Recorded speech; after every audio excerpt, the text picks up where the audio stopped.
Hello and welcome back to another episode of More Than a Business Live. My name is Mitch Case. I will be your host today. I am also the co-founder of an organization called More Than a Meal, where we help organizations strengthen their relationships with employees, clients, and other community members by showing gratitude, appreciation, and empathy one meal at a time. We started this podcast live show a little over a year, or not a year, half a year ago, 6 to 7 months ago, with the intent to really bring in leaders of organizations and organizations themselves that just do their business a little bit different. And a lot of that focus is really focusing in on the people of that organization versus just the profit of that organization. So I am blessed to be able to bring in amazing leaders in each of those organizations, interview them for about 30 minutes at a time every single Thursday at 3 p.m. Central Time. So I am really excited to introduce our next guest. But before I go ahead and do that, I do want to give a shout out to our sponsor, True Captive. True Captive believes in healthcare that is personal and insurance that is not complicated. So if you do want to learn more about that unique captive healthcare program, go on over to their website at truecaptive.com. You can also reach out to myself and I'd be happy to get you guys introduced to them. So with that, I don't want to hide our guest any longer. This guest and I got connected on LinkedIn a handful of months ago. And after our first conversation, there's just a lot of synergies and energy just from our own belief systems, but as well as just as businesses running around trying to make good things happen. So I am excited to welcome Jonah to the show. Jonah, thank you so much for joining us today, man. How's I don't know if it's raining over there, but all we've been getting in the Midwest is just rain, and more rain. Yeah, absolutely. Thanks for having me, Mitch. Happy to be here. Excited to join you in your show, and congrats on all your success with this and your business as well. I know you and your wife took a little bit of a leap of faith to this, and y'all are just crushing it. So really happy for you. And yeah, it rained a ton last night, raining again tonight, and that's just kind of how it goes this time of year. But it's been good. That's why I've got the rain jacket on, just ready to go. Yeah. I've stayed inside most of the day today, but I do appreciate the call out on this. It is a true joy for me to get access to individuals like yourself to be able to see what it is that you do differently. And so before we kind of jump into the actual show side of things, tell us a little bit more about what it is that Leadership Management International even does, and then what your role specifically is to help that organization. Yeah, absolutely. So, again, want to say thank you for having me on. And what we do, we're an international leadership development company. So before you fall asleep listening to what that is, I'll share the exciting stuff of what we Wake do. up, everybody. Yeah, wake up, wake up. I promise it's good. It'll get better. No, what we do is we develop leaders and organizations to their full potential. And you say, okay, well, how? What do you do? So we implement leadership development programs inside of organizations in small groups of people, and we help people focus on their personal and professional goals. A lot of training companies and seminar, workshop, those kinds of things. It's we kind of talk at you for a few days or for a few hours or whatever it is. Even if it's long-term, it's usually like one corporate goal or something like that. Yeah. We take it a much more long-term process, and we allow people to set personal and professional goals that are completely unique to them. Because we believe that if an organization is full of people that are achieving their God-given potential personally and professionally, the entire organization is going to thrive. They're going to be motivated, empowered. They're going to be excited to do what they need to do and what they want to do. And so that's kind of what we do. We're in around 90 countries around the world. We've impacted over 2 million leaders since 1966 when we were founded. And I have the honor of being the president of our organization. I got promoted to president about a year ago. And it's a cool title, but at the same time, it really means nothing. All that means is I get to serve more people. And so we'll get into this later, but my faith plays a huge part in everything that I do. And so when I look at what is leadership, I think the best depiction we have of that is Jesus washing his disciples' feet. And so as a president, that just means I got a lot of feet to wash. That's kind of how I look at it. So, yeah. Well, I appreciate that point of view from that too. And I know that was one of the big reasons why we connected when we first had a conversation too. So let's dive into the impact story side of things. So this is part where we really like to hear just like a positive impact story on what you guys have done within the organization itself to have a positive impact either on a team member or potentially even one of those that you serve as a leader. Yeah, absolutely. So I definitely don't want to brag on anything we've done here. It's all about our people in the field that are making it happen. We have the honor of just hearing their success stories all the time. So my job's pretty fun. Yeah. One of my favorite ones comes from Zimbabwe, actually. They Okay. have, I think, currently the highest inflation rate in the entire world. It's like 1,500%. And they're just about 1,500? 1,500%, not 15%, 1,500. So we're worried about 5 to 8%. We got nothing on them. And so some of our team there, they're doing an amazing job. They are changing the world one leader at a time, solving these macro issues in Oh my goodness. their neck of the woods with little micro solutions. And recently, an organization there that's publicly traded. Went through some of our programs and they were really nervous, with all the inflation, the currency changes, and having to bid on currency and all these different things, that they got so much success and their people were so excited about it. They had to release a public press announcement saying, hey, we know our profits jumped up by this much.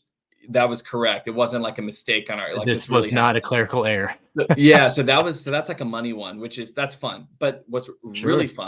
what's really fun is those same people. And also, this is what we hear all the time, is people join to have profit boosts like that. But then Mhm. like I said at the beginning, we help people to also set personal goals, not just professional. And Mhm. so we hear from these busy executives all the time or frontline workers or managers, directors, whatever, in all these different industries, Zimbabwe, UK, Canada, Australia, US, wherever. And it's just so interesting that all of us are dealing with the same things. It's, I'm working so much on this business that my spouse and I don't go on date nights anymore. I don't see my Mm. kids nearly as much as I would like to. And one thing we hear all the time is like, but I'm doing this for my kids. And we kind of have the pushback of like, I think your kids would love to see you though, right? Like, Uh, can you say you're doing this for them if you never see them? Like those kinds of things.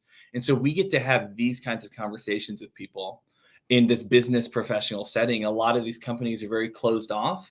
Their people don't know each other's personal details, but they get into our process and they set these profit goals and sales goals. And those are awesome. And if you don't have sales and you don't have revenue and profits, you're not going to stay open.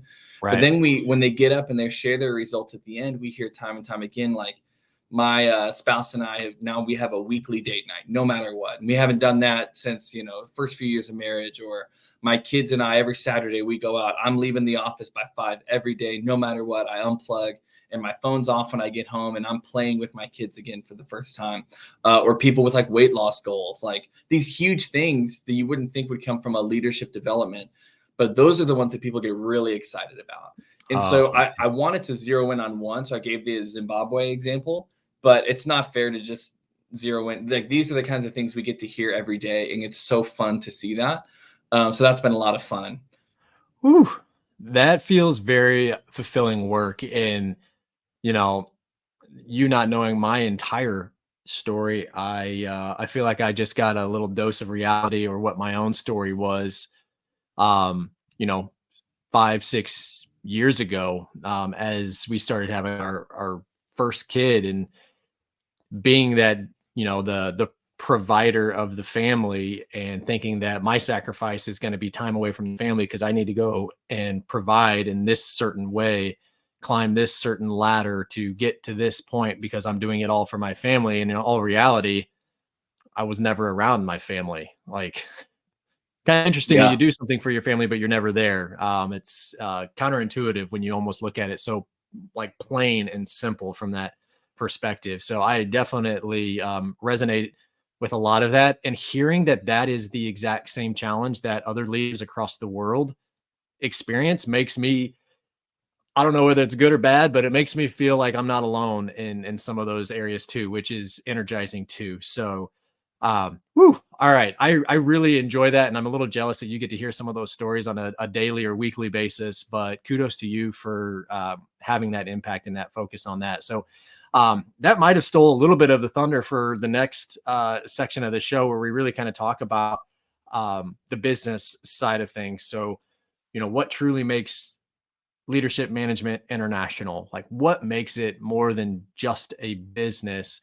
And maybe you have to get some other ideas than you've already shared from the positive impact side of things Sure. to help us really understand, like, what is it that truly makes it more?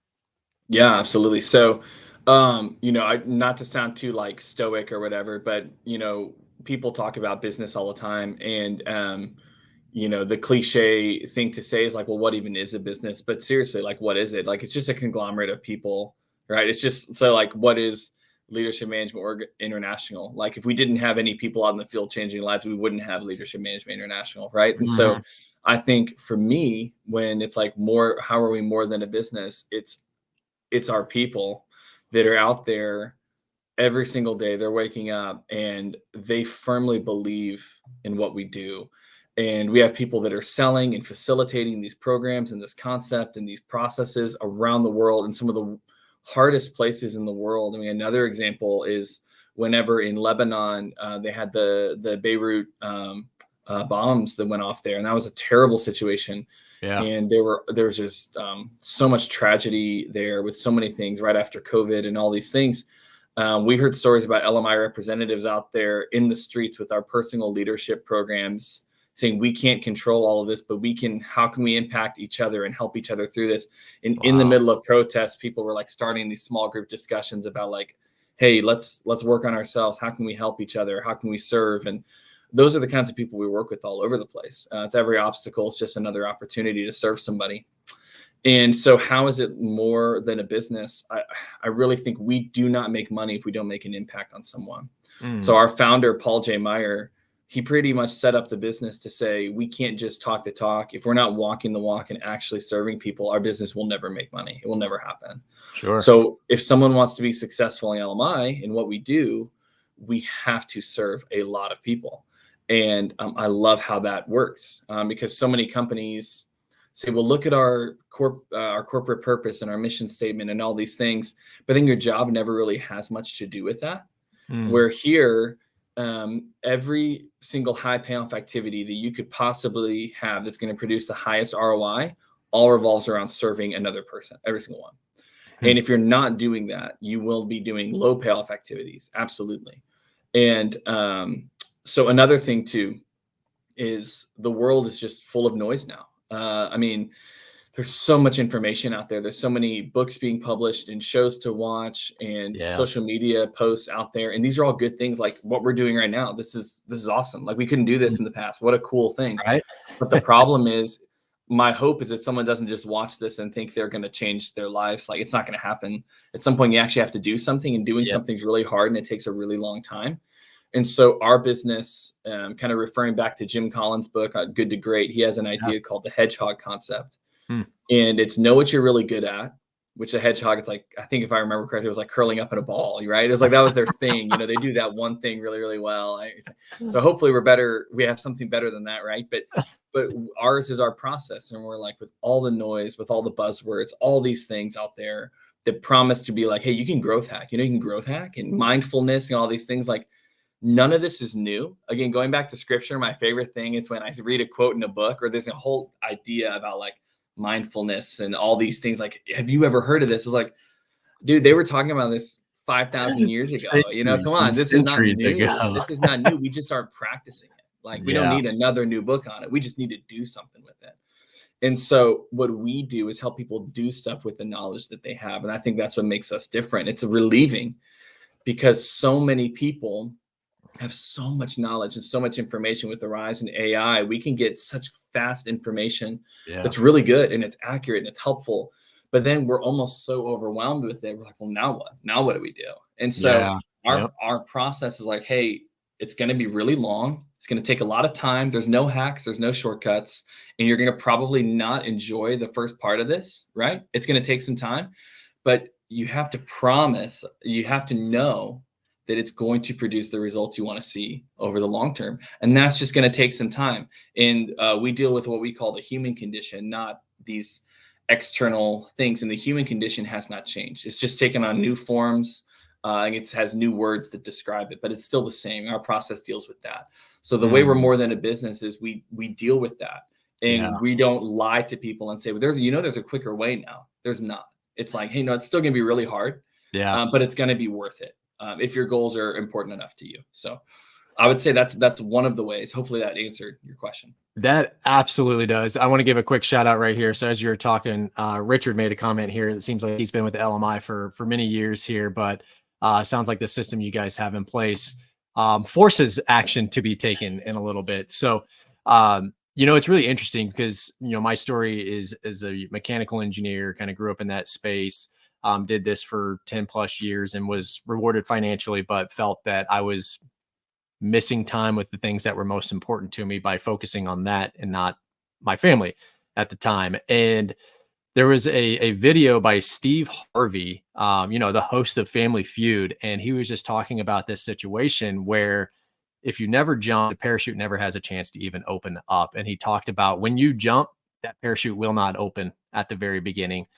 You will probably bounce, scrape your knees, hit your head a couple times, but eventually, if you keep doing the actual work, eventually that parachute will open up and then you can start to soar.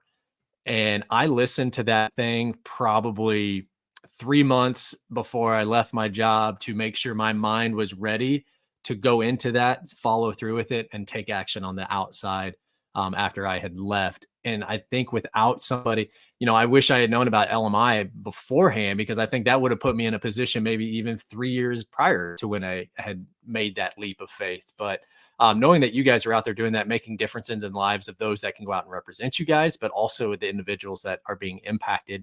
One of the things that I was kind of thinking of as you were talking, like you've mentioned a lot of um, foreign countries across the world.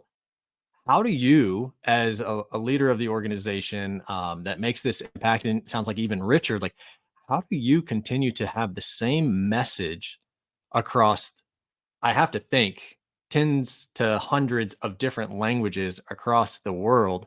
How do you maintain that same message, that same, I'm going to use one of the buzzwords here, but like culture Yeah. on what LMI is here in the States, here in Zimbabwe?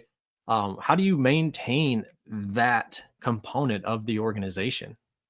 Yeah, it's a good question. I think that's what's changed a lot since COVID for us. Everyone is like, the whole world's changed. Like, talk about buzzwords, right? Like, it's like, yeah, we're all going through a shift, and it's like, yeah, I've heard Yeah. everyone's going through a shift. All right. We got it. Yes. Yeah. And but we really did. And it was kind of like, we used to meet in person all the time and we tried to get together, but it was hard to stay connected. And cross-border communication was happening, but not nearly as much as it could, and all these different things. And we had a really good culture for years and years and years and years. But one thing that we really tried to zero in on and focus from our side, from like the corporate side, was how can we create more opportunities for our people to actually just meet together online and talk and get to know each Yeah. other better. Okay. And what we found is all these people they're servant hearted. They want to serve people. They love people well. They care for them, and they're really good at business. So it's like, oh yeah, and they do business well, which is awesome. That's good. But the first things, you can be not good at business and care for people and love people well and have a really good business. Amen. But if you care for people well and love people well, and you are good at business as well, oh man, like that's Yeah. pretty exciting stuff, right? And so Absolutely. I think what we've seen is when we create that opportunity for our people to just get together and they get to work together and share their ideas and their takeaways. Hey, this is what's working. This is what's not working. And those things, we just see people share with each other. Again, the idea of they're not just serving their clients, they all serve each other. We have some people I'll shout out in the US, like Nancy Eichstad, Jeff Johnson, some of these people, and there's a lot more. Those are just two people that come to mind right now. Yeah. That they always, hey, I did this and it's worked really well. Here's this whole document I created. Y'all don't reinvent the wheel. Here you go. Take And they it send and it out and run they're with it. sharing it with people Wow. that are quote unquote selling in their territory in the US. And they're like, oh, no, it's okay. We'll share with you. And so it's these people aren't like, what's mine is mine. It's my piece of the pie. You better stay away. Absolutely. Absolutely not. It's Mhm. like, no. We all want to help. We all want to help each other. And so it's not something that like I've done or the home office has done. All we've done is we know our people and we trust them so much that we're like, all we got to do is open up the Zoom link and let them run, and they're going to probably do amazing with each other, right? So I it's not got to like we're get having out of to, the way. yeah, 100%. And it goes to back to serving, right? Mm. It's just we see our job is how can we support our people do what they need to do, and what Mhm. they need to do is serve a lot of people. So if we serve the people that are serving, it's going to go pretty well. And we've Yeah. seen that to be true, especially since COVID. It's just figuring out what's the best way to do that. And I think so much of the world is so concerned with a recession or all these different things happening that they're all trying to say like, I got mine, so everyone stay away.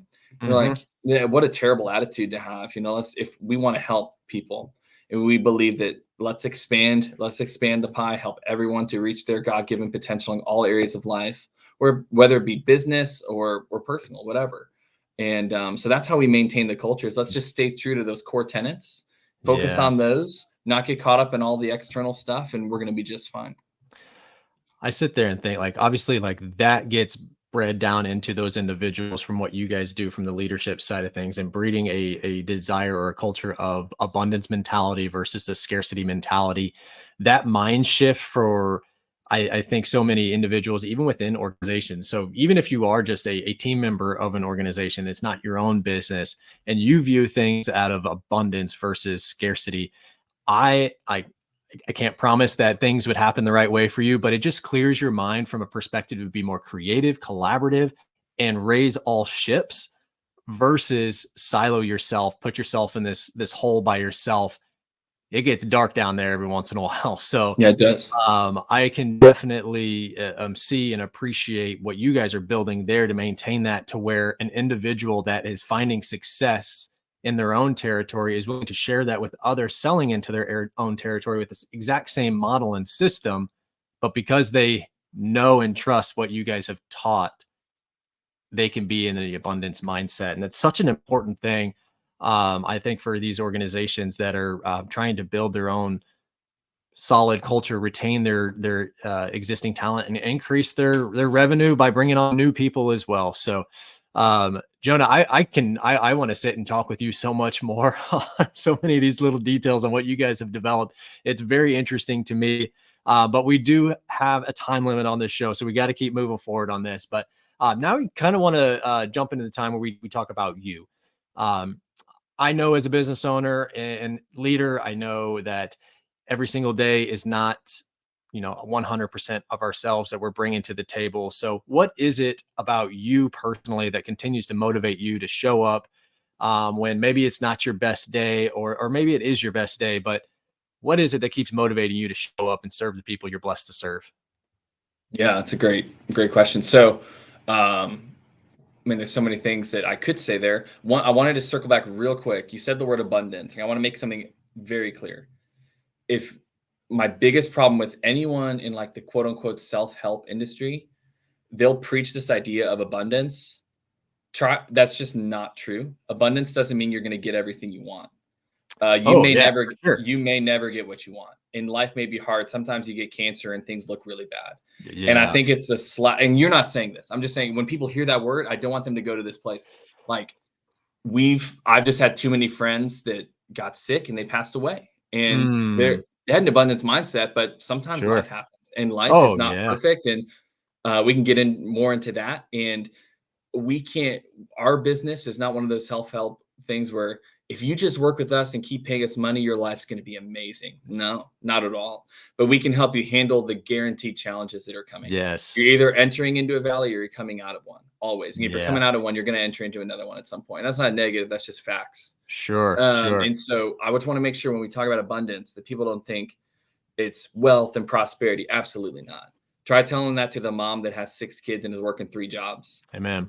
and those are some of the hardest workers we've ever seen, right? And they may not have quote unquote abundance, but their kids are going to respect them like crazy, and I would say that's pretty abundant, right? So Yeah. so I just want to make sure we're clear on that. I don't want anyone to I hear that. appreciate you clarifying that because I didn't even think through that as that was coming out of my mouth in that perspective. But I definitely appreciate that. Abundance definitely doesn't mean equal or necessarily fair or just money from that Yep, perspective. Abundance can 100%. be so many different ways in your description of, that single parent that is doing all the different things, whether it's abundance in time with family, abundance in other areas. So yeah, I Yeah.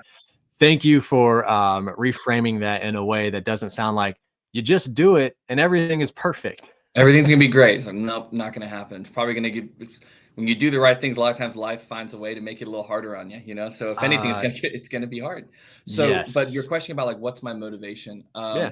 Yeah, I may be one of the stranger guests you've had because again, my faith plays just such a big role in this that I think my best day here is going to be my worst day after I'm gone. Mhm. So if I'm having a bad day, it's like, this isn't going to last forever. And Yeah. if I have a great day, it's like, this is only a glimpse of what's coming. So I'm not worried about it. And so Mm. I have this kind of peace of mind that surpasses any understanding. If a sale falls through, big whoop, it's going to be fine. I've got two little boys at home that I love so much, and they motivate me. My wife motivates me. I love my wife and my kiddos and those things. But at the same time, my kids mess up, my wife messes up, I mess up, we all make mistakes. So if my motivation is something that's not perfect, it's when that fails, if that's my motivation, good luck. I'm going to have really hard days. But if my motivation is something that's perfect, then I can lean on that and trust in that and have hope in that, right? And so that's why, yeah, my worst days are going to be fine. I've had some really hard battles with like mental health in the past and depression and Yeah. different things, but and everyone's experience of that is different. So I don't want to say Sure. this is a Sure. blanket All statement, but for relative. Yeah. me, I couldn't have gotten through it without the idea that I know that this is making me become something. And so another thing I come back to is the idea that we're all becoming something, whether we like it or not. We Mm. we're much more brainwashable than we think we are. So if we're watching Netflix all the time, we're on social media all the time, all these things, whatever we're taking in, if we're watching the news, whatever, we're going to become like what we're watching. The people we're around, we're going to become like that. And Mm. so I try to make sure that what I'm intaking is who directly correlates to who I'm trying to be. So I've Yeah. deleted all social media off my phone, all those kinds of things. I don't want any of it. It's a waste of time. I've seen what it's done to so many people. I'm like, nah, I don't need that. So if I do it, it's whatever. But my big motivation, which again, strange guest here, but Not at all, I'll Jonah. Not at all. and do we have time for me to tell one story? Do we have You time for got that? it. Yep. Yep. Okay, I'll okay. cut you off when we got to go. Cool. So my big story is it's in a book called Practicing the Way by my favorite author named John Mark Comer. And he Yes. talks about these Benedictine monks and what they used to do to remind themselves that how to be motivated for the day. And they kept a skull on their desk. I do not have one on my desk. All right. I'm not that weird. Okay. But this idea, they kept a skull on their desk. And when they would walk in every day, they would look and say, that's where I'm going one day. So I better do what I'm called to do today because that's coming. Mm. Yeah. And back then, people experienced death a lot more than we do now. Society has hidden us from it. We don't see it. We put sick people in hospitals and we never see them again, nursing homes, those kinds we don't see it. And I Yeah. think that's a big tragedy. We need to be reminded of the fact that this is short Yeah. and business is short. You can serve 50 years at a company. When you retire, they're going to hire someone else and the company's going to go on. And Yep. you have a Yeah. legacy and it's going to keep going. And so the legacy you leave is way more important than the work that you're doing. And so every component of life with your kids, your work, your spouse, all those things, that's my motivation. It's like, what is going to be true after I'm way gone? Hundreds of Yeah. years from now, what's going to be true? And so my motivation is, okay, I'm going to be gone one day. I'm young. Hopefully I got a little time left, Let's but go. I'm going to Yeah. be gone one day. Yep. And One so thing we're all promised. what's being left to people? I want to leave everything better than I found it. And my job is not to reap all of the seeds; it's to sow them. And so Mhm. with every client, with every team member, with every interaction with my kiddos, with my wife, friends, whatever it is, we're trying to sow seeds that I may never see the fruit from, but years and years and years and years, generations from now, something's being reaped, and maybe I had a small part in that. And Mm. we're missing out on that if we don't jump in with that. So that's my motivation. And again, I strange man. guest, but that's No, my not at answer. all. I mean, that's just speaking truth. I think, I mean, I agree with so much of that, and it's a really unique perspective that you do bring to the table, especially like the good days and bad days. You're able to work through those in a way that this is just a glimpse of what I'm getting on those best days, and on the worst days, it'll pass. Yep. Really, really fast. We want to gift you a meal to be able to send to somebody. It does have to be within the states, though. But we'd love to understand maybe who and why you would like to give that gift in about 20 seconds or less, and then we got to kick it. Yeah, so I can't say who yet. Okay. We'll talk about that offline. Yeah. But this is someone that I've just seen serve and serve and serve and washing a lot of feet. To go back to my metaphor at the beginning, Yes. and the people that wash the feet need to be appreciated every once in a while. So that's why they deserve Amen. a little gift. Amen. Jonah, I can't thank you enough for coming on the show and being such an open and just very appreciative individual and a leader that is truly out there washing feet, as you have mentioned so many times. So thank you so much for spending time on here and sharing that with us and our viewers and guests that have been on here in the past. We're going to go ahead and take off here, but Jonah, I've got a lot of things that we want to talk about afterwards as well. So for those of you that are tuning in, please come back. We'll be back next Thursday at 3 p.m. Central Time. We've got Chris Metzler. He's the president of Progressive Electronics. He'll be in here next week. But until next time, keep sowing those seeds, keep washing those feet, and come back and be better as you can be each and every day. So with that, Jonah, we're out, man. See ya. Thanks, Mitch. See ya.